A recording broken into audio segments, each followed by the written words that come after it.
Copy.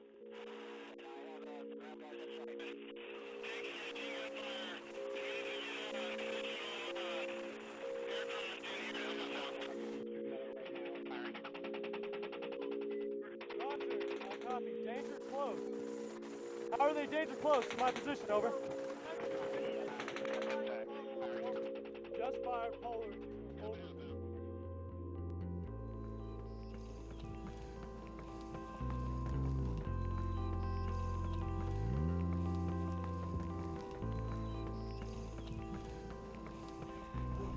Running is a piece of ownership. There's no labels. It's taking your body and your mind and challenging it for a new accomplishment. But wouldn't you want to live here? You can go on a run, you pass this, we can hit the ocean, come back through a wooded area. Let's get everything. I'm an English major. My master's is in education. I can make you some really great manipulatives to learn how to read, learn how to count. How to run a business has been a whole new ballpark. John and I went to St. Agnes Catholic School together, and then when we were in high school with our church, we went to Mexico and we built houses, and we built 7 frames of a house together. He went home after that trip and he told his dad that Lisa Garner, she's a real go-getter. And then I went home and I told somebody that I was going to marry John Hallett and have his redheaded babies. But I always knew that I was going to marry John, and I did. John's an amazing leader because he's really compassionate about the men he leads, really forging solid relationships with the men with whom he was working. And he walked into that deployment having read dozens of books about Afghanistan, the culture, war, and the nature of the beast. And I know his wife, and he's my husband, so I am extra fond of him. But John was a very good leader. So on July 11th, we took maternity pictures, just John and I, and it was like our last date. And we did them on the beach. It was neat. We went out for coffee afterwards, sand on our toes. A friend watched the boys, and shared our food and stupid little manners. Seems silly to be sad about a meal, but I hate sharing food with John because he eats so darn fast that I am not done with my food and he's already eaten more than his half. So John was very frustrating to share food with, but I remember us laughing over he ate more than his half of the sandwich, and I was pregnant, and that was not well received. But it's all those little silly moments that make marriage really special, and those insider moments. 117 Infantry Battalion, 5th Stryker Brigade, out of Fort Lewis, Washington, deployed to southern Afghanistan in July 2009. My husband was the Alpha Company commander. 5 weeks into the deployment, and just 3 weeks after the birth of our 3rd child, my husband, Captain John Hallett, was killed. I felt a grief and a pain that I could not escape. I turned to my only coping mechanism, running. Nothing's a release in the beginning. It was what I knew how to do. I knew how to run, and I'm not a public crier. Sorrow is very intimate. I feel like the most genuine grief it's awful. It's snot and slobber and just this deep angst that comes out of you, and that is not something that's public to me. Me running right now is the same as running when John was alive or running after he died. There's no difference. I mean, my heartache's different. What I can listen to on the radio is different. But my identity as a runner doesn't change. The purpose behind why I run changes. But running still is putting one foot in front of the other, owning a distance, and pushing forward. The rear detachment commander says, "Hey, Lisa, I need to talk to you." I kind of flip around. I'm like, "Hey, what's up? Yeah, what's going on?" He's like, "No, I need you to come with me, and you should bring your stuff." And there's that you know, when you're doing something you don't want to, or you're about to go on a roller coaster and you're kind of afraid, like your heart drops. You just don't know what's going on. And that pit, just, I didn't know what was going on and why I needed to take my stuff, but I knew it wasn't good.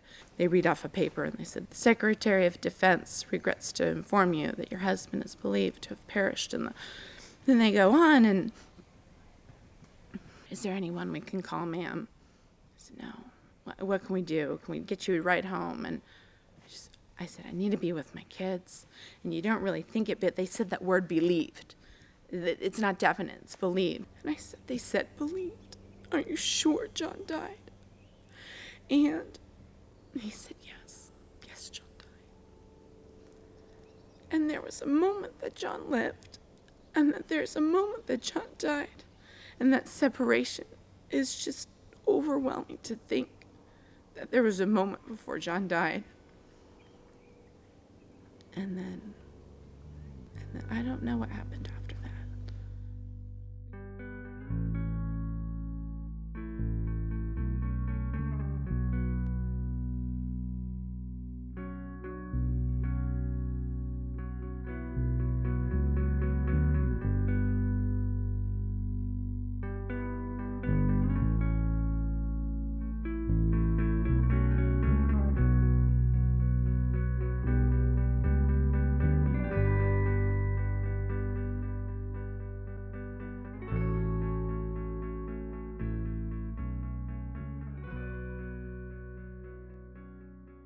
As far as CAOs are concerned, they're chosen based on the fact that you don't know the soldier, and that's so that you're not emotionally attached. Because in our Casualty Assistance Center's eyes, if you knew that soldier, it would be much harder for you to support that spouse. And what they need is a strong person to kind of lean on to assist them during that entire duty. It was just a very solemn environment during that entire experience. Especially as more casualties were being notified, and we started having more and more memorials in our chapel here. It was almost like a weekly occurrence. You go on comms blackout every time a soldier is killed. You know, no one can call home or anything until the family's been notified. There were quite a few times where you're wanting to call home. If we didn't hear from somebody who had heard from their husband on Facebook, we knew something had happened. Then when there was silence, we all knew and we all braced each other. Usually a day or so later, we found out that, yes, there was another casualty, and then a day or so later, we'd find out who it was. We suffered a lot of losses in the deployment after John, and they just kept mounting, and it was really hard. We needed something tangible to rally behind. So myself running was always a way I dealt with things. It was a way many of the other women in the group dealt with things. And they met for the first time in the Burger King parking lot on post, February 2010, about 6 months into the deployment. And there were maybe 9, 12 of us out there. We kind of stood around, we looked at each other, and then we pushed out in a run. We decided that we were going to train for the Rock and Roll Marathon. Other people kind of jumped on board. You know, every Saturday, that's what we're going to do, rain or shine, and we'll see what happens. We were like, okay, wear your husband's PT shirts. And their PT shirts are blue, and on the back it's a big buffalo, and it says 2,000 pounds of whoop-ass. I'm not sure where that came from, but blue is John's favorite color. So personally, I really like to wear the blue. It works out well that we wear blue.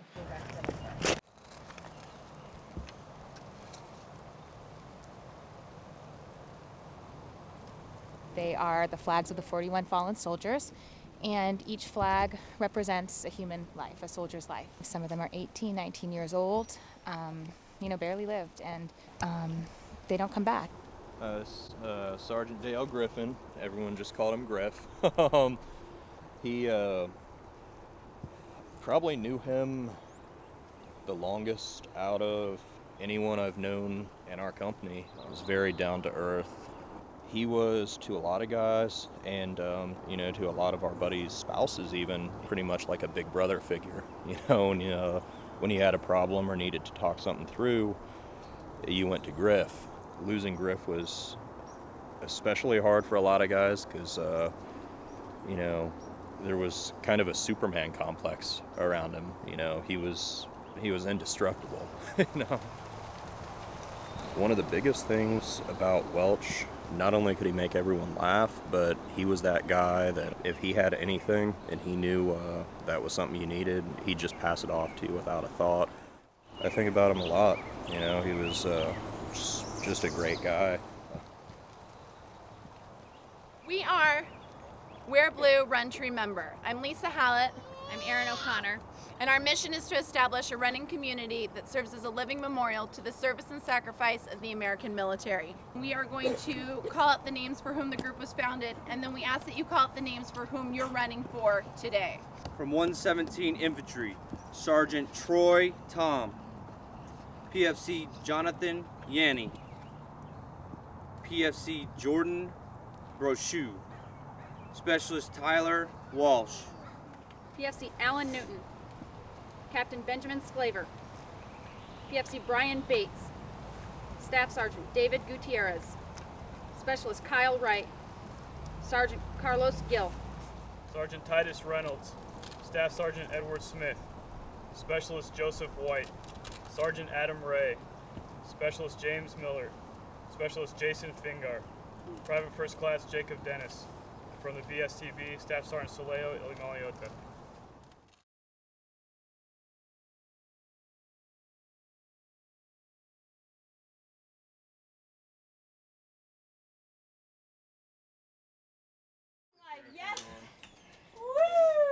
All of my friends' lives are in some way punctuated by a military lifestyle. You show up in a new place and you say, I'm so-and-so, and they're like, great, come on over for dinner tonight. We know how to make friends and make them fast and support each other during really difficult situations, whether it's a challenging deployment, a month-long TDY, having a baby on your own. That's just what we do. And that continues to cycle through these waves of promotions, deployments, and PCSs. I don't have promotions, deployments, or PCSs. My life is like a constant deployment with no letters or phone calls. And it makes my life different.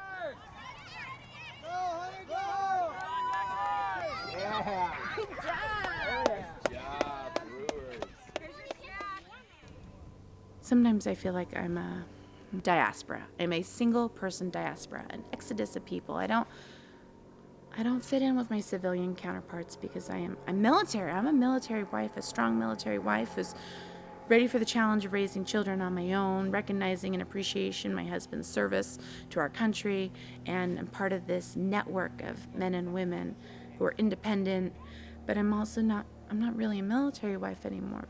But when John died a few weeks later, my casualty assistance officer, Fred, he says, like, hey, we got to go get you a new ID. And I'm like, no, we had to get the kids' IDs.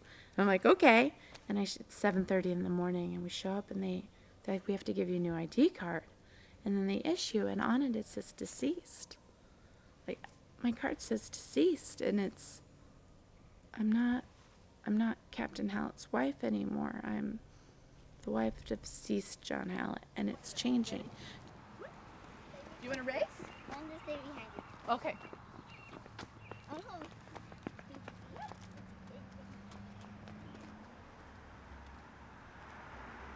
There's no change of command, there's no promotion, and I'm not packing up for the next move. So it's hard to find my place and my footing in a society where I don't quite fit in anymore. Wise men say. No, not that, John. Well, that was the song Daddy sent to Daddy. Do you remember what comes next? Jackson, do you remember what happens next?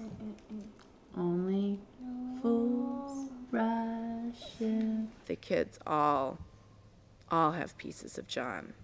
From the way Bryce will stroke my arm and shout out a random I love you in the middle of McDonald's while I'm ordering French fries, to Jackson taking on leadership roles and Heidi being fiercely independent and forward focused. They're all trademarks of John. How do you start a letter? D. D. Okay, dear. And who are you writing this letter to? Daddy. Dear Daddy. Okay, what do you want to tell Daddy? I might not know. How about you tell him how old you are? 3. 3. So, I am 3. Okay, tell me what to write, Daddy. I love you, Daddy, a lot. Give it. I Love Daddy a lot. I really like you. I like to play with you. Bye.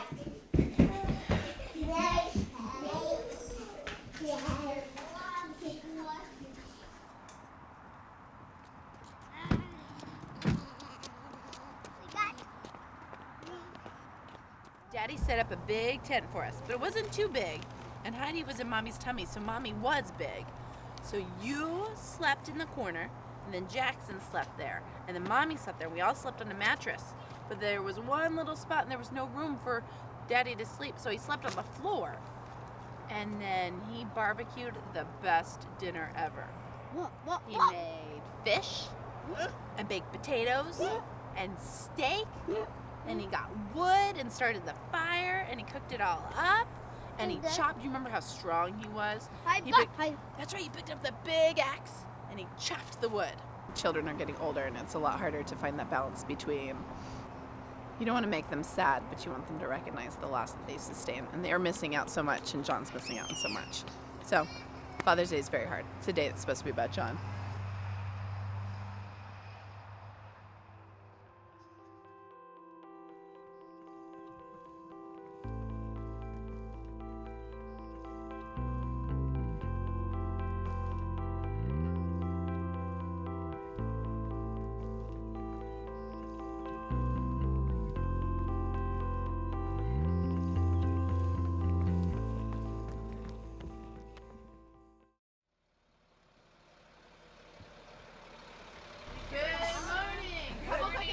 We are going to the start line, and then when we get to the start line, we're gonna walk together kind of about 800 yards, and there's a bag drop. Find your, according to your number or your last name, drop your bag, and then we're gonna walk over to Corral 17. Use the bathrooms by Corral 17 because they are not as crowded as the ones by the bag drop. You want a wet wipe? Take one and pass it back.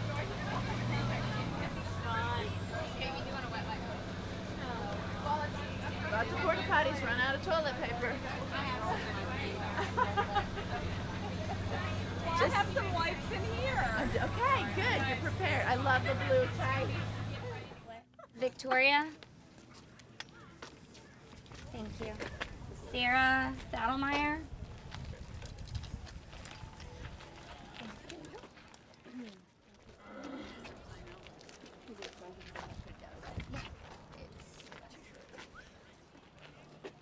Hold it waist high. We're holding the flags waist high. That's perfect.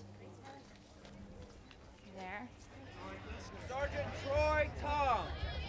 PFC Jonathan Yanni. Captain John Hallett. Captain Corey Jenkins. Sergeant First Class Ronald Sawyer. Specialist Dennis Williams. Staff Sergeant David Gutierrez. Specialist Kyle Wright. Sergeant Carlos Gill. Joseph Lewis. 423 Infantry, Sergeant Titus Reynolds. Staff Sergeant Edward Smith. Specialist Joseph White. Sergeant Adam Ray. Specialist James Miller.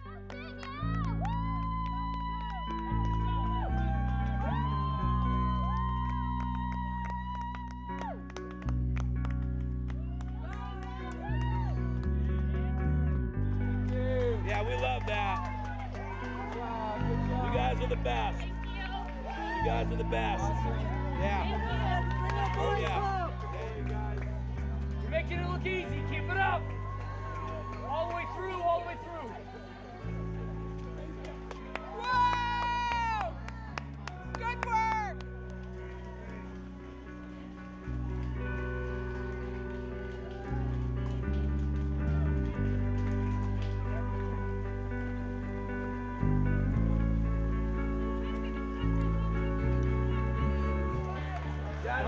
Gotta love that. Push through, push through. You guys are the best. Yeah. Right on. Yeah. Blue. All right, guys. We just had a runner pass by, and he handed me this thank you note as he was running, shoved it in my hand, and he said, please share this with everyone that came out today. And it says, "Thank you to all those in blue for passing out water, mostly importantly for your example. I cannot imagine what it is like to lose a loved one on the battlefield. Your collective sacrifice and that of your loved ones, the greatest sacrifice of all, touches me greatly. I read about your group in the paper, was so impressed I bought a new blue running shirt to honor them. May God's love and blessings be bestowed upon your families. Thank you, and to those running today in honor of loved ones lost, it has not gone unnoticed. Sincerely, an impressed runner." That's awesome.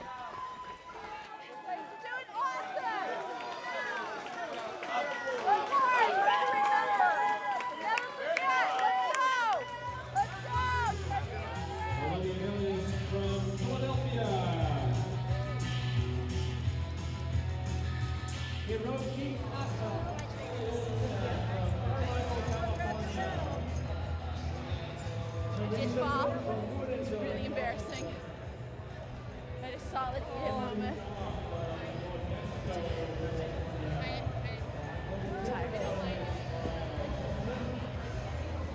It was a really hard run because when you stop being in charge, it's time to think. And it's really...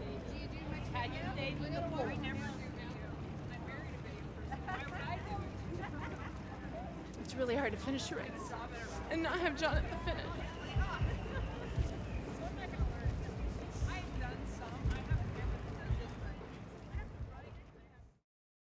Curious George in the big city. What do you think is going to happen in the big city, Bryce? I don't know. You don't know? Well, what is he riding?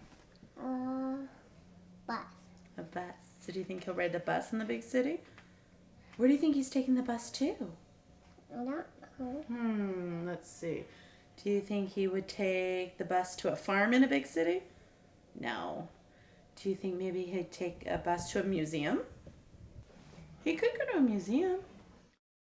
Well, I'd like to show you the Seattle Times, who actually did a really beautiful piece on Wear Blue, Run to Remember in Friday's edition of the paper, reported on yesterday's marathon. And they included my horrible face right here under the notes section of the article. Lisa Hallett, me, a member of the Wear Blue, Run to Remember, which honors fallen soldiers, ran 4:11:30 in the marathon. Which means next year I'm going to have to smoke that time. I think he wishes I made a little more time for the kids and worked on finding a balance. But he knows that I'm doing the best I can, and he's happy with our family. And he knows that we're doing good things and making good things out of a really difficult situation, all of us.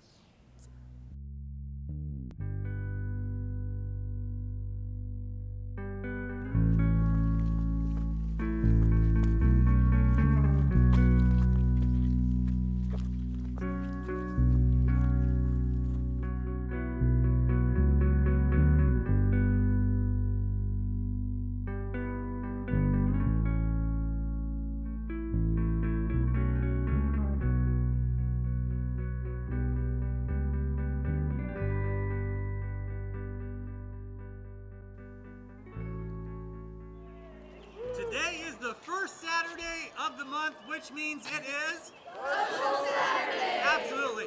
So when you guys get done, all of you running your 12-mile route today, you're going to grab on some... Curtis and Rachel are the Joint Base Lewis-McChord chapter presidents, and this is where Wear Blue was grown.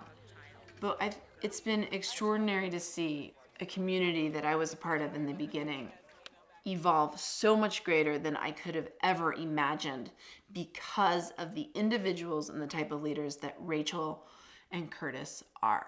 And that they come to the organization with such an amazing energy.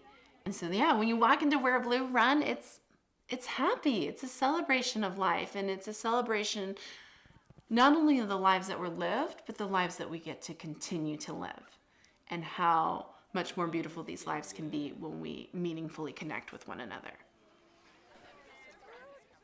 Gosh, I hope that I've grown and changed in the last 5 years. It's been almost 5 years since John died.